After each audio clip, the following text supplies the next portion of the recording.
Lisa Marie Presley. Sus relatos de alcoba con Michael Jackson. Los meses que conservó el cadáver de su hijo y su muerte temprana. El matrimonio entre la hija de Elvis y el rey del pop estuvo plagado de rumores sobre su autenticidad. En el momento en que anunciaron su boda, Michael estaba tratando de superar las primeras acusaciones de abusos sexuales a menores de su carrera. Cada vez que intentaban mostrarse como una pareja apasionada, solo conseguían sembrar más sospechas.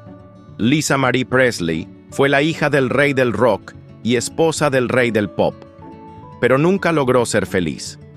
Nació el 1 de febrero de 1968, en el momento en que su padre, Elvis Presley, hacía su gran regreso. Su madre fue Priscilla Presley. Los padres se separaron en 1974, cuando Elvis estaba entrando en las brumas que lo llevarían a su final. A partir de ese momento, ella pasó largas temporadas sola con Elvis en Graceland. Lisa Marie no era una chica acostumbrada a la normalidad. Su madre había dicho de ella: tuvo todo lo que una niña no debió tener ni podía apreciar. Era una pequeña dictadora paseando por Graceland.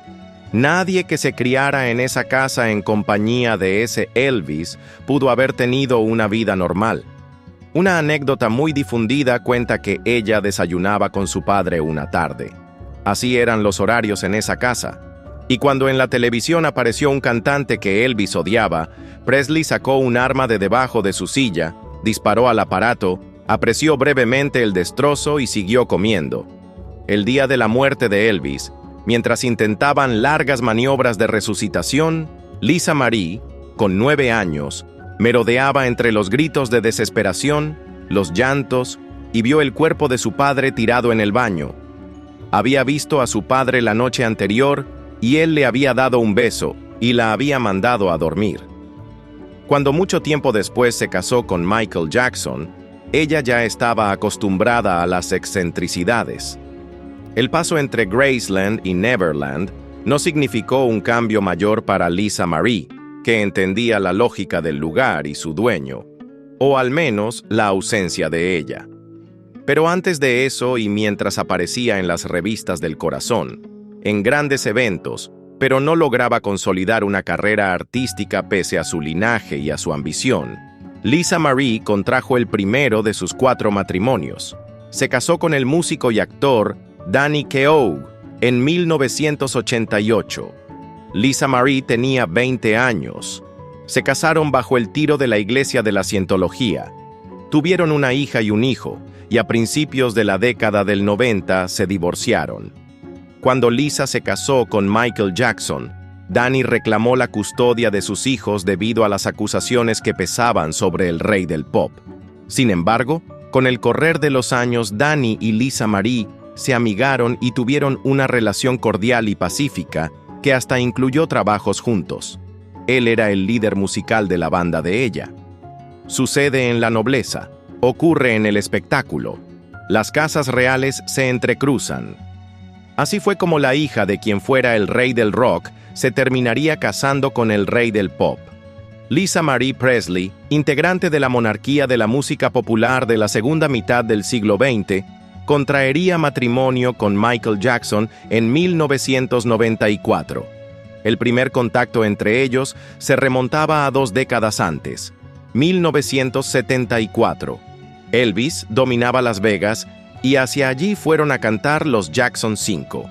A pesar de ser el menor, Michael era el que se destacaba en el grupo. Había empezado desde muy chico y fue creciendo a la vista del público. En ese entonces, él tenía 16 y Lisa, 6. Después de un recital, Michael y sus hermanos fueron al camarín de Elvis. Allí estaba Lisa, que enloqueció al ver a su ídolo musical, Michael Jackson. Elvis no estaba acostumbrado a estar en una sala y que la devoción no se dirigiera solo hacia él. En las noches siguientes, Lisa fue a ver el show de los hermanos Jackson, pero sin su padre. La nena fue acompañada por un batallón de guardaespaldas. Pasaron años sin verse, y sin que el público los relacionara o siquiera pudiera imaginárselos juntos. La conducta de Michael era cada vez más estrafalaria.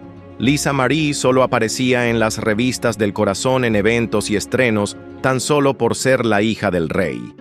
En mayo de 1994, sorprendieron al mundo con un sobrio pero festivo comunicado en el que avisaban que se habían casado en República Dominicana en una ceremonia austera y solitaria. Los periodistas buscaron precisiones, pero los protagonistas eran elusivos. Se recluyeron en Neverland, la fastuosa propiedad de Michael, que hasta contaba con zoológico propio. Entonces, la prensa recurrió a los familiares. Priscilla Presley, la madre de Lisa Marie, no quiso dar declaraciones, aunque se la vio algo molesta o desorientada. Al final apoyó a su hija. «Si ella es feliz, para mí está bien. Ojalá lo sea», dijo, pero estaba convencida, por más que no lo expresara, de que el cantante estaba utilizando a su hija. En cambio, en la familia Jackson, más populosa y desequilibrada en cuanto a fama y éxitos personales, siempre se encontró a alguien con una frase que asegurara un título contundente. Lo que algún hermano expresó fue lo mismo que muchos sentían. Parecía un matrimonio plástico, prefabricado. Una nube de sospecha sobrevolaba a la nueva pareja. El matrimonio fue al menos oportuno. En el momento en que anunciaron su boda, Michael estaba tratando de superar las primeras acusaciones de abusos sexuales a menores de su carrera. También preparaba History, el álbum doble que traería nuevas canciones y grandes éxitos. Acostumbrado al éxito descomunal, a la adulación permanente y a establecer las reglas de la industria y de su propia vida, los últimos meses de Jackson habían sido malos. No podía dominar los eventos que solían revertirse y golpearlos sin que él estuviera listo para el impacto. Dangerous, su último disco, no había resultado el éxito que él esperaba. Esta línea debe matizarse. Dangerous fue un éxito enorme que vendió decenas de millones de copias, pero Michael estaba insatisfecho. Desde Thriller solo quería superar sus propias marcas, pero eso era imposible.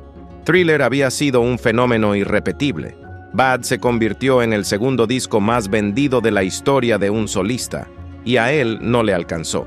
Había perdido las proporciones. A las graves denuncias se le sumaron las medidas que, a pedido de los abogados del demandante, tomó la justicia. Debió desnudarse ante peritos y fue fotografiada cada parte de su cuerpo, en especial su pene, para determinar si la descripción que había hecho Jordy Chandler, el chico denunciante, se ajustaba a la realidad. A eso se le debía sumar la adicción que había desarrollado a los fármacos, en especial analgésicos y tranquilizantes, que en algún momento, con ayuda de Liz Taylor, lo obligó a internarse para rehabilitarse. En medio de este cúmulo de problemas, preocupaciones y hechos que solo erosionaban su imagen, el matrimonio intentó oxigenar su figura pública. Michael encontraba otros temas para estar en la portada de diarios y revistas. La primera aparición pública de la pareja fue en los MTV Awards de 1994. Un notable golpe de efecto. Un enorme telón dorado se abrió, y entraron caminando, despacio, tomados de la mano desde el fondo del escenario. Los dos estaban de negro, ella más sobria que él. Michael llevaba un brazalete rojo en su brazo y largas botas, también negras, que parecían las protecciones que cargan los arqueros de hockey en sus rodillas.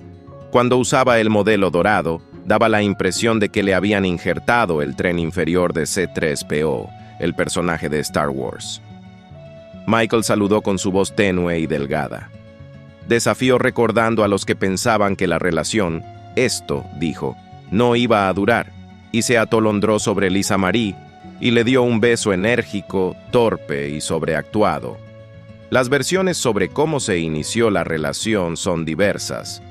Los agentes de prensa del cantante dijeron que él la invitó a cenar a un exclusivo lugar que cerró para la pareja y que en medio de la comida el rey del pop se arrodilló ante ella, sacó un anillo de su bolsillo y se le declaró.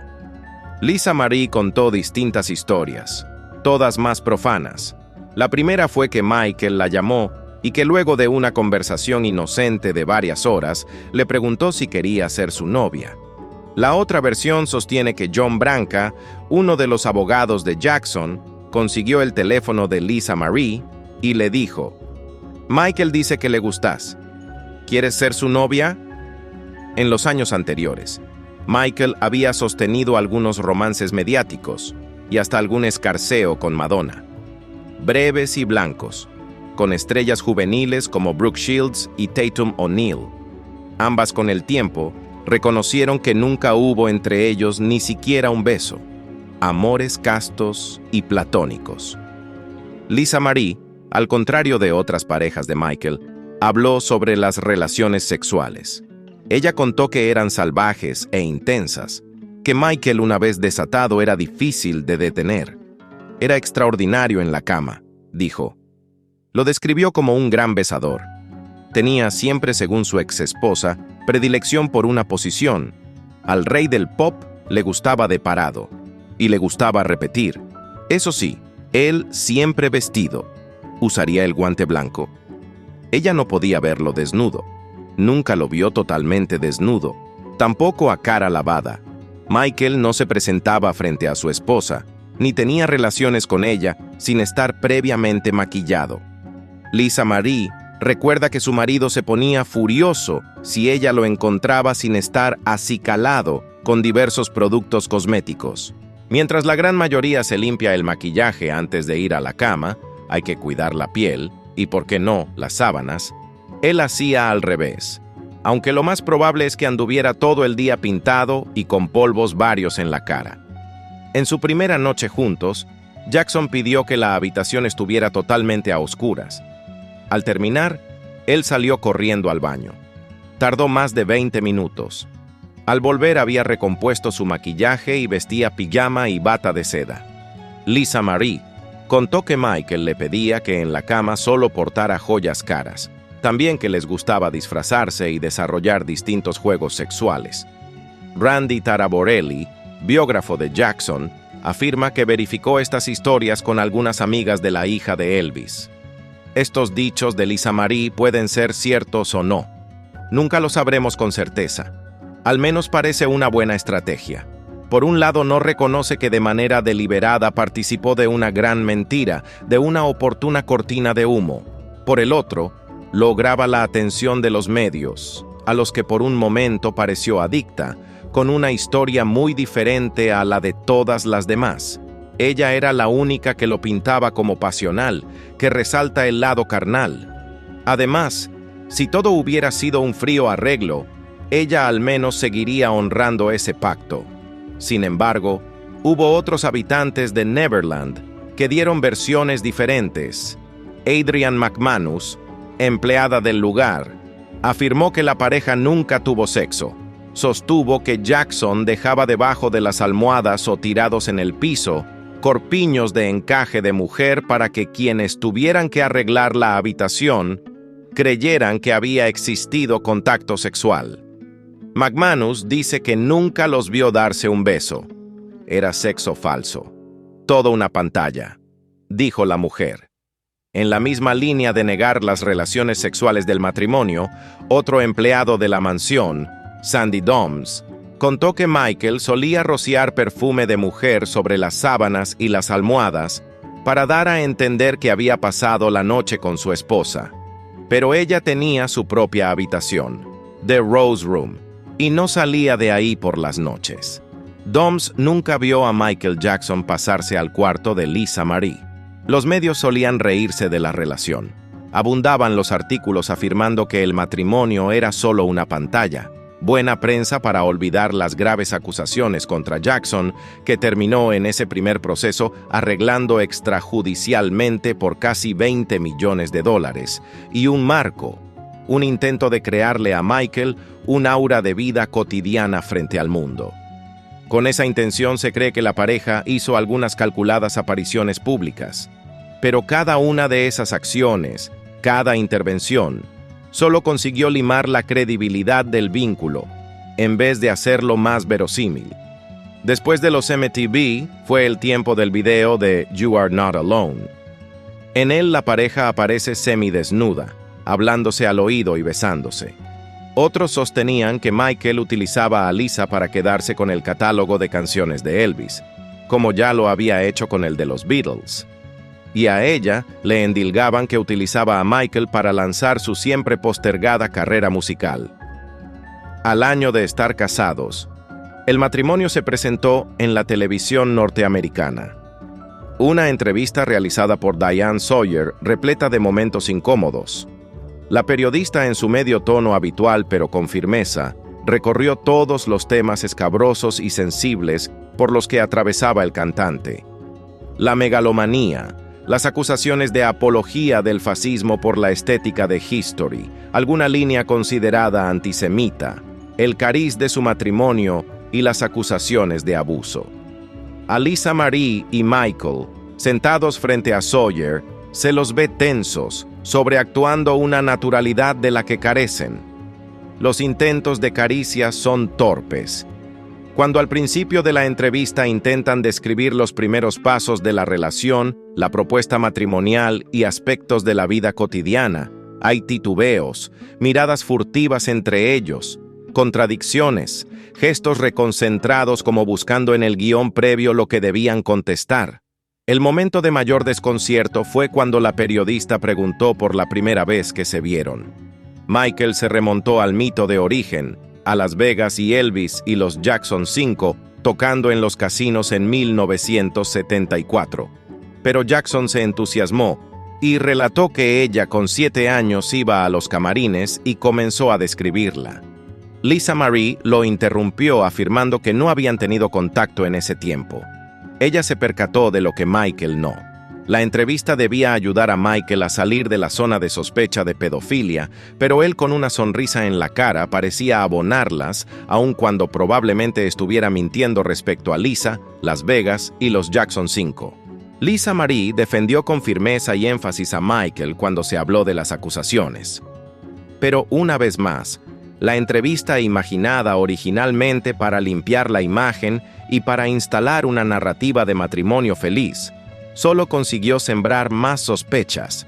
¿A qué matrimonio se le pregunta en una entrevista si tuvieron relaciones sexuales alguna vez? Por lo general es un dato que se da por sentado, que se terminaron de confirmar apenas un par de semanas después, cuando Lisa Marie fue vista en una playa descansando con Danny Keough, su exmarido, el padre de sus 2 primeros hijos. Al poco tiempo, el anuncio de la separación fue oficial, y Michael se casó y tuvo 2 hijos con Debbie Rowe, una enfermera y asistente de dermatóloga que vivía en California. Después de Michael, Lisa se casó con Nicolas Cage. El matrimonio otra vez duró poco tiempo. Nicolas Cage pidió el divorcio 107 días después, diciendo que todo había sido un gran error mutuo. Un tiempo después llegó el 4º matrimonio, esta vez con el productor musical Michael Lockwood, con quien tuvo hijas mellizas. Con Lockwood también alcanzó el 4º divorcio. Pese a intentarlo en varias oportunidades y contar con el linaje, Lisa Marie no pudo triunfar en el mundo de la música. Sus 3 discos resultaron un fracaso. En 2005 vendió el 85% de los derechos de la empresa que maneja los bienes de su padre. Al cumplir 52 años, Lisa Marie se quejó de tener nada más que $14,000 en el banco y millones de dólares de deudas. Acusó por la situación a su ex-manager. Este se defendió diciendo que Lisa Marie en la última década había dilapidado alrededor de $40 millones. Todas las cuestiones económicas parecieron una nimiedad cuando en julio de 2020 su hijo Benjamin Keough, del primer matrimonio, se suicidó de un balazo en la boca. Tenía 27 años. Ben tenía problemas de salud mental y era adicto al alcohol y las drogas. La muerte de Ben devastó a Lisa Marie y profundizó sus adicciones. La ley de California no estipula un plazo en el que un cuerpo deba ser enterrado. Los ritos funerarios no están regulados. Aprovechando ese vacío, en medio de su duelo desolador, Lisa Marie hizo acondicionar especialmente una de las construcciones aledañas a la mansión principal de Graceland y mantuvo en estricto secreto, a 12 grados de temperatura, durante 2 meses el cadáver de su hijo. Durante ese tiempo, ella visitaba el lugar con frecuencia. Varias veces al día pasaba a ver el cuerpo sin vida de su hijo. En sus memorias, publicadas póstumamente, consignó que ya se había acostumbrado a su presencia y a cuidar de él. Unas semanas después de la muerte, Lisa Marie decidió hacerse un homenaje en honor a su hijo. Grabaría en su piel para siempre su cara y su nombre. Riley, la hija de Lisa Marie y hermana de Ben, dijo que ella también lo haría y consiguió un reconocido tatuador. Cuando el profesional llegó a Graceland para cumplir con su tarea, pidió una foto del joven para poder tatuar su cara en el brazo de su madre. Lisa Marie le respondió que era mejor que él lo viera personalmente y llevó al tatuador hacia la construcción refrigerada en la que yacía el cuerpo de Ben. El hombre, a pesar de la impresión, realizó su trabajo. Después de eso, convencieron a Lisa Marie de que ya era momento de enterrar a su hijo. Lo hizo unos días después. En un funeral encabezado por Deepak Chopra, Ben fue enterrado en Graceland, al lado de su abuelo Elvis Presley, el 12 de enero de 2023. Lisa Marie Presley murió a los 54 años. Había sido trasladada al hospital después de que su asistente la encontrara inconsciente en su casa de Calabazas, en Los Ángeles. La noticia la confirmó su propia madre, en un comunicado en la revista People. Con el corazón encogido debo compartir la devastadora noticia de que mi bella hija Lisa Marie nos ha dejado. Al principio se creyó que se había tratado de un paro cardíaco. La autopsia determinó que la causa fue una obstrucción en el intestino delgado, una derivación del bypass gástrico que se había realizado años antes. Su organismo estaba en mal estado debido a la adicción a los opioides. Encontraron rastros de ellos en su sangre. Según su hija mayor, los problemas con las drogas empezaron después de la cesarea con la que dio a luz a sus hijas mellizas, que en el momento de la muerte de Lisa Marie tenían 14 años y quedaron al cuidado de su padre. 2 días antes de su muerte, había sido su última aparición pública junto a su madre Priscilla en una fiesta de la industria musical. Se la había visto muy desmejorada. Lisa Marie nunca se pudo recuperar de la temprana muerte de su hijo, y repitió una costumbre de su linaje, el de despedirse antes de tiempo.